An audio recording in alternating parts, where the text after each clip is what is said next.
why do we fast? So a lot of people, well, a lot of Christians don't fast and don't think that they need to, but Jesus said, not if you fast, he said, when you fast.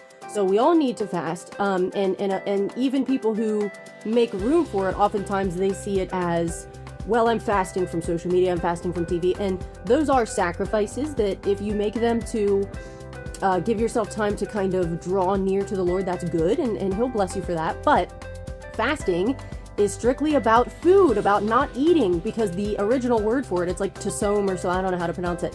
It literally means to close the mouth to eating. So fasting is about refraining from food.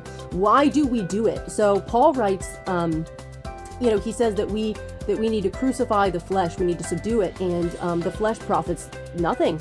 The flesh is actually enemy number one, because when we sin, the devil's not always on your shoulder tempting you to sin. You get enticed by your own evil desire. Paul also wrote about how there's a law at work on the inside of a person, which is what leads them into sin. So it's our flesh that needs to die. Our flesh needs to be subjected and put under. And when you fast, that is literally what you're doing. You're literally putting your flesh to death, because you're literally starting to starve to death. And here's what happens. You realize when you fast that eating is your primary human instinct.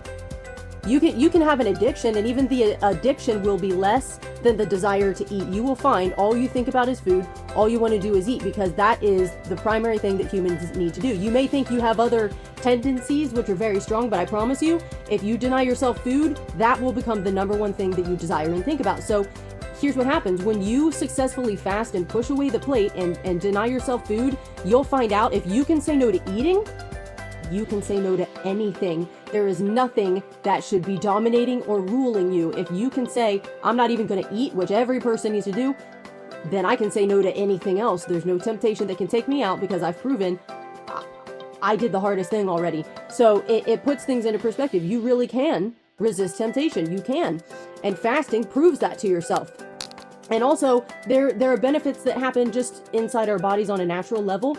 There's something called autophagy that kicks in when you fast, and basically it's like a cleaning out at the cellular level. And so things that when you're constantly eating, your body never gets a chance to really clean things out or flush things out. And so when you stop eating, your body does this incredible work on the inside where it starts to clean you out, and there is healing in that as well. I'm not a doctor and I'm not giving anyone medical advice, but I have heard doctors say that if you have cancer, do a 21-day water-only fast and you can starve your cancer cells to death. I'm not saying that. I've heard people say that. But it really does. It does incredible things for your body physically. Even your growth hormone spikes after several days of water only. So it's a good thing that we are commanded to do in scripture. Spiritually, it is powerful. It starts to move things in the spirit.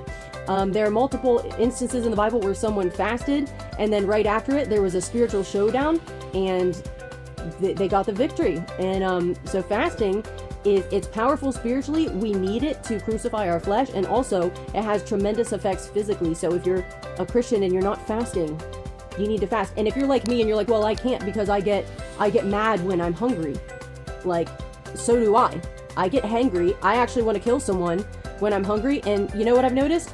Day 3 is the worst. On day 3, that is the height of my flesh showing itself for what it is, because I'm miserable. I want to murder everyone. I want to die. I want to give up and quit on day 3.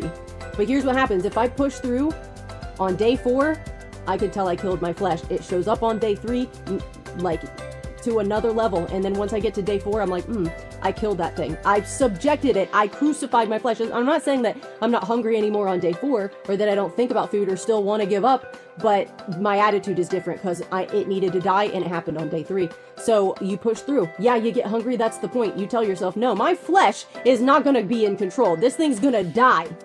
Okay? It's going to die. I'm not going to have my body tell me what to do. I tell it what to do, because you rule from your spirit.